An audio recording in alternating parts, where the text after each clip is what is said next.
Are you ready to get the hydrofacial glow? Loved in 87 countries across the world. It's not a facial, it's a hydrofacial. Now available across the UK.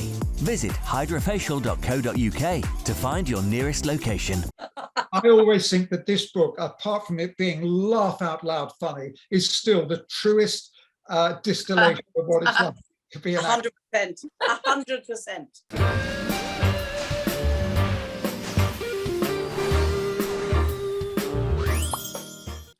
Hi, everybody. Hi, darling. How are you? Yeah, good, thank you. Good. Yeah. Before you say anything, darling, these are not my boobies. These are actually glittery things on the jumper.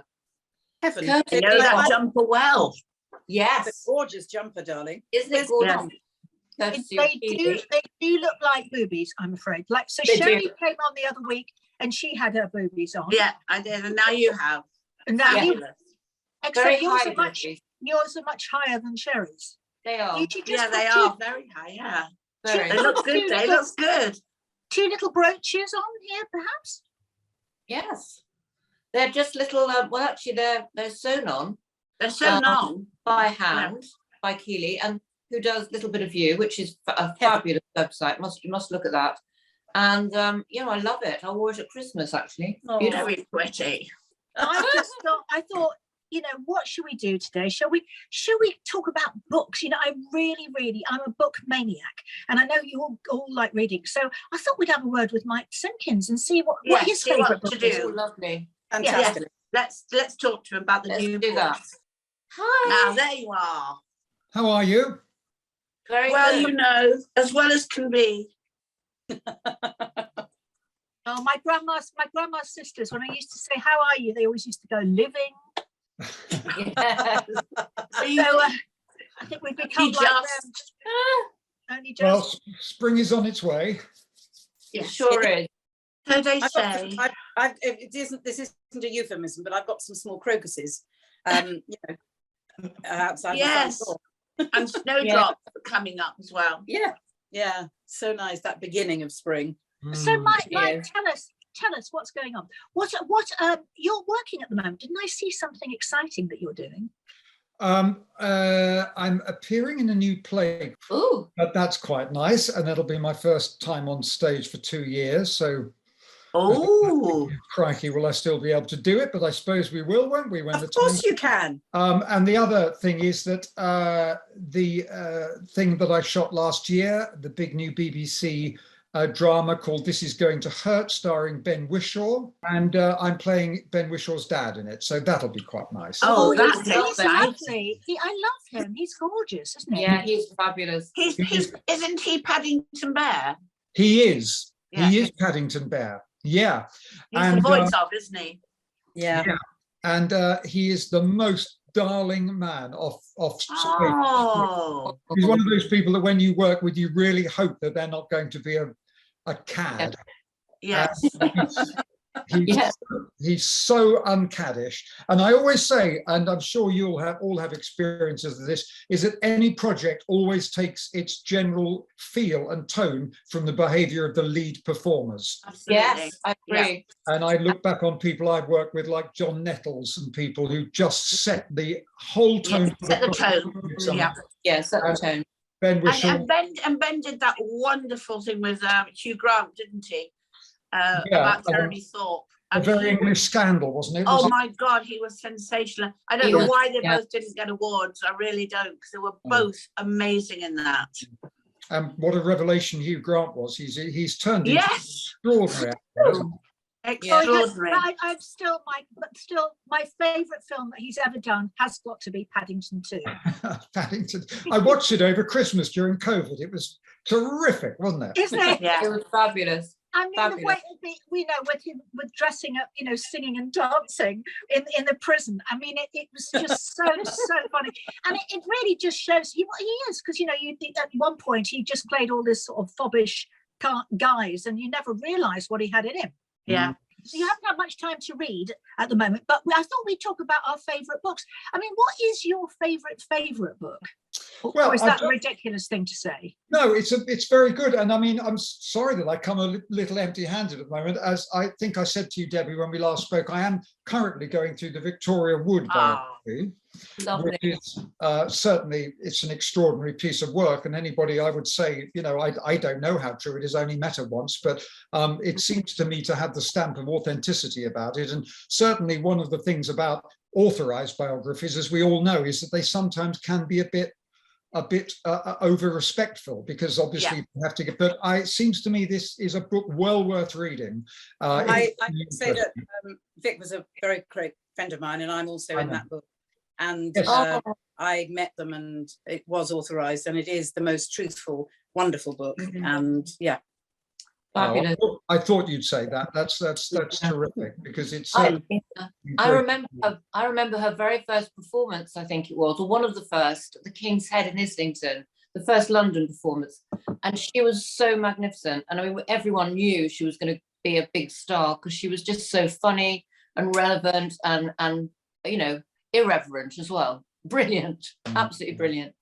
Well, that's what I'm ploughing through at the moment, and hopefully next time I'll come laden with goodies. But you asked me, Debbie, about my favourite book, and I just plucked a couple off the shelves, and I'm sure some of you have read them. Somebody asked me what my favourite acting book is, and you probably won't be surprised to think that I find that, given my stock, I think the finest book on acting, and I sort of mean this, it's tongue-in-cheek, and yet it's true, is The Art of Course Acting by Michael. Oh, yes. I always think that this book, apart from it being laugh out loud funny, is still the truest distillation of what it's like to be an actor. 100%. And I would certainly recommend it over Stanislavski, but I mean, call me old. But anybody who wants to know what it's like to put on silly hats and pretend to be somebody else, Michael Green's book would get my vote. I don't know whether you would agree with that. Yes, totally. Absolutely. I love that book. Fiction, well, I suppose, I mean, I came very late to it, and I know I've mentioned it before, but I always think that if anybody wants a read that just leaves you like gasping at the end, I think William Boyd's Any Human Heart takes some beating. Right. I think it's his masterpiece, and it, as you may know, it follows the story of a boy really from the age of about 9 to the moment of his death, and therefore the first couple of chapters are written in a deliberately faux naive style, like it's a schoolboy recording his sort of, you know, wet dreams, and you think, oh my God, I can't be taken. Well, of course, it becomes such a rich tapestry of what it's like to, and you know, looking back. Again, I'm sure you feel this. You know, I was 65 on Friday, and Congratulations. Happy birthday. Thank you. And one of the things, do you agree that when you get, you know, a little older, as I think I can safely say, we're all in that sort of various ballpark. You look back on those young times, and they seem like it's happened to somebody else. Definitely. Mm-hmm. Definitely.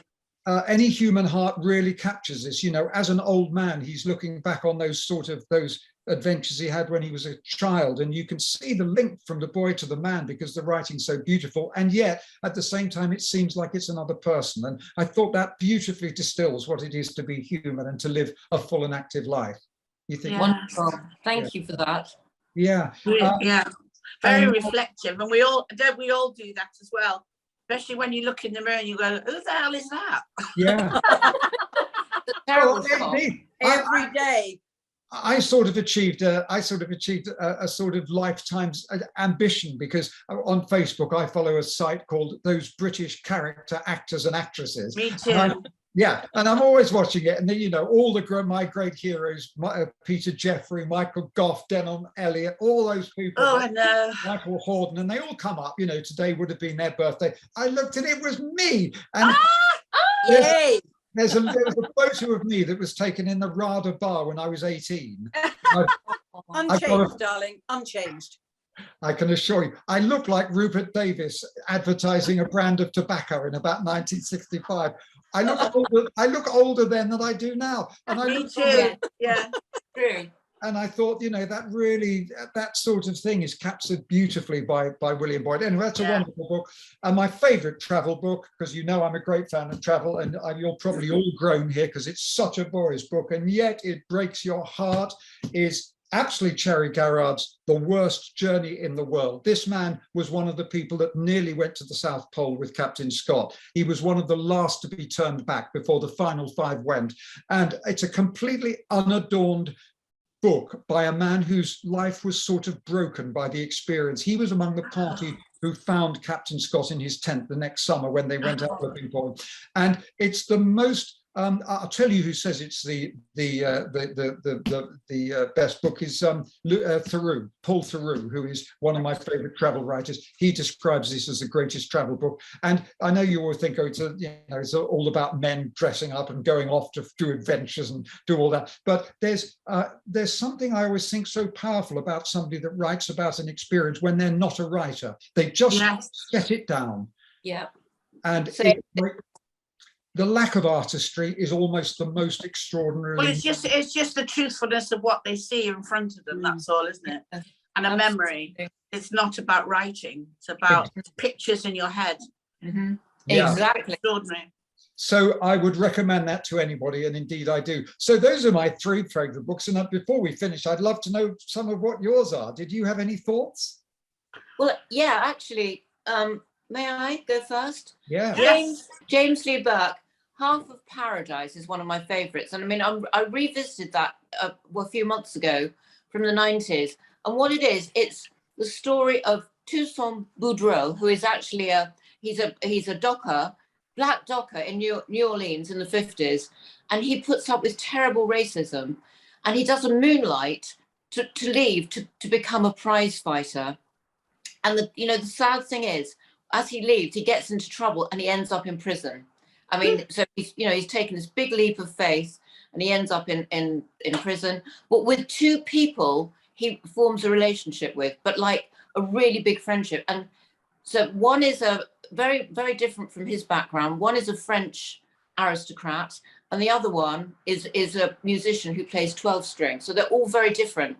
And it follows the life of each one, of how they intertwine their lives. It's absolutely brilliant. And I don't know why it's not a movie. It should be a movie. But, and that is, so James Lee Burke, he's written loads of novels. Half of Paradise. That's my fave. You've sold me, You've sold Thank you. Who's next? Who's next? Sherry, you go. No, not me.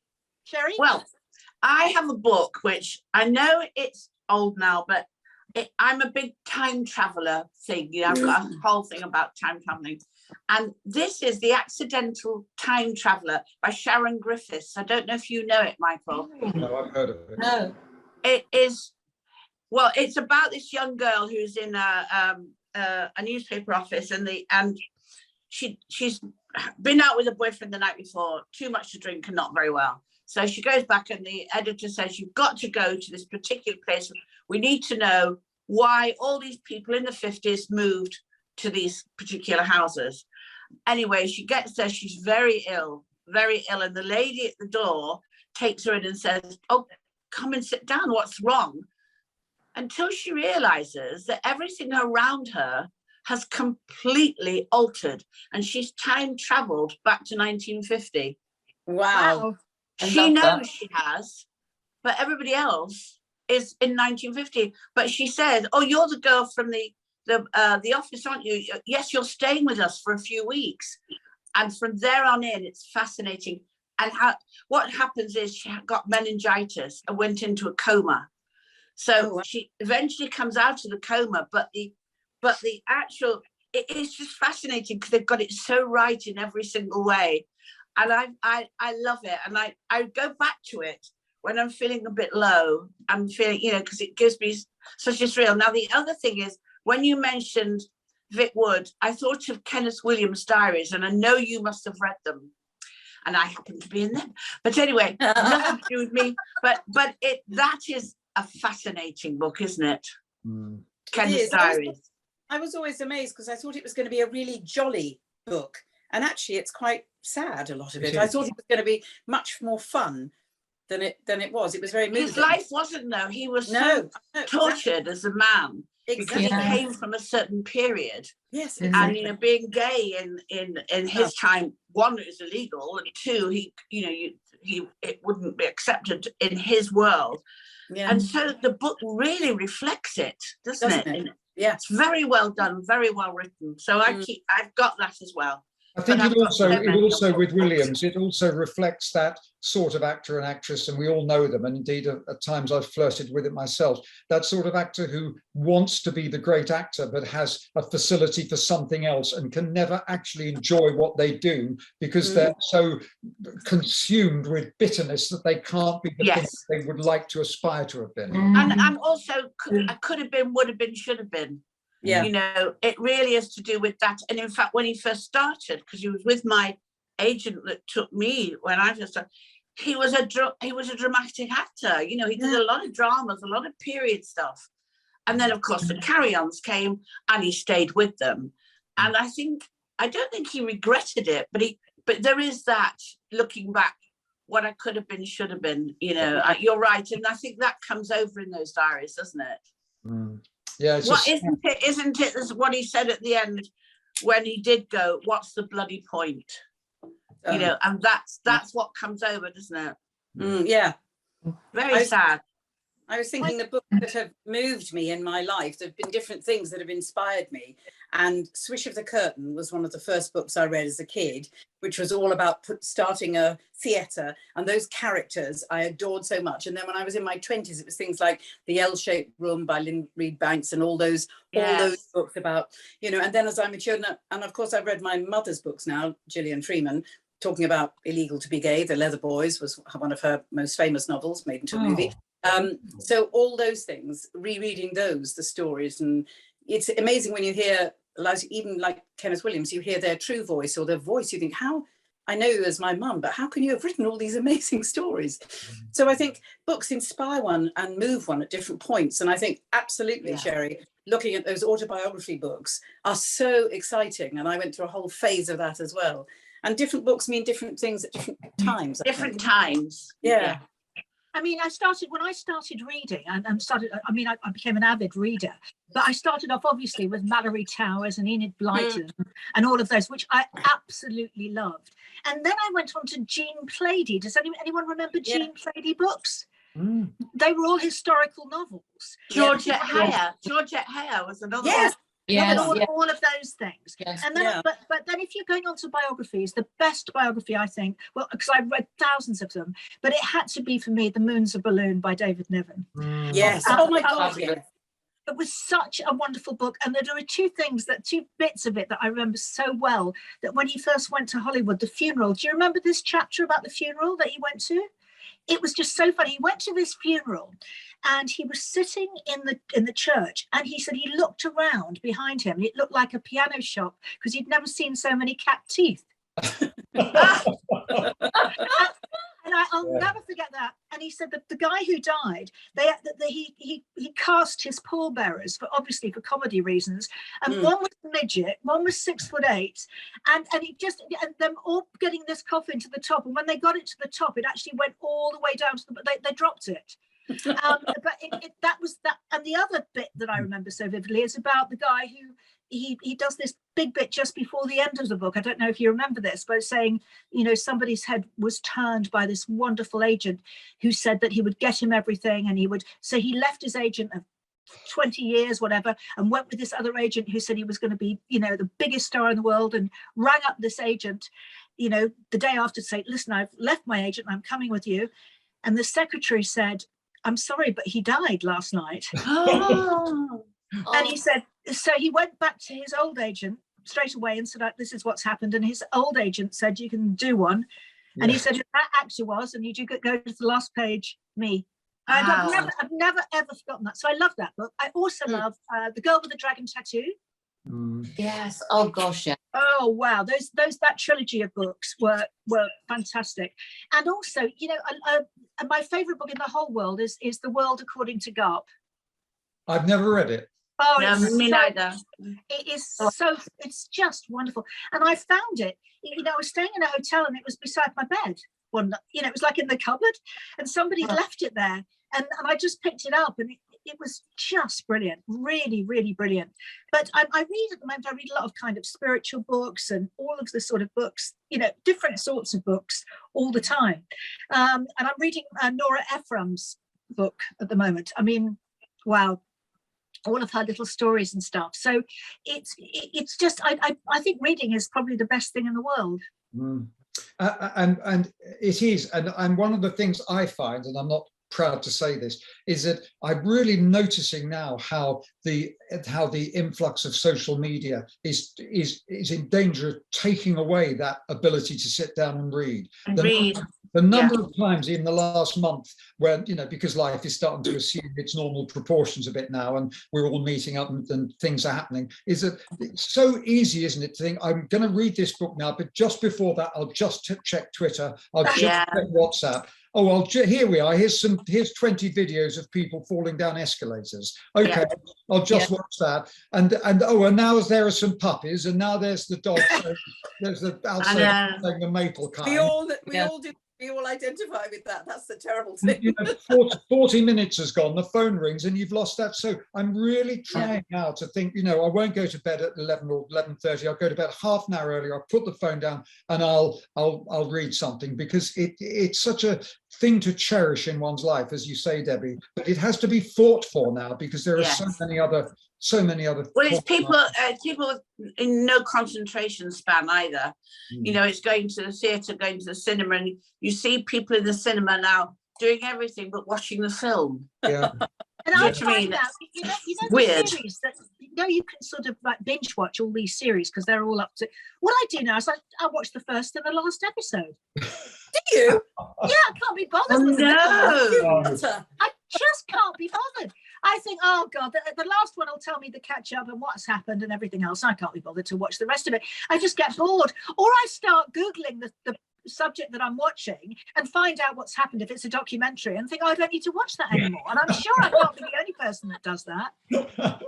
So, Michael, I'm looking forward to everything coming then. It's so exciting. Yeah, it is. I mean, it's I think for all actors, it's been such an awful time. And I was a couple of weeks ago, I decided, it must have been one of the first times I've been out to the theatre at all. I went to see a matinee of The Shark is Broken at the Ambassadors Theatre in Central What was London. it? Did you love it? Oh, I mean, I didn't go with any expectation. I booked the ticket at 1 o'clock. I was in my seat by 2:20, and it was pretty full. And the show was fantastic. Oh, brilliant!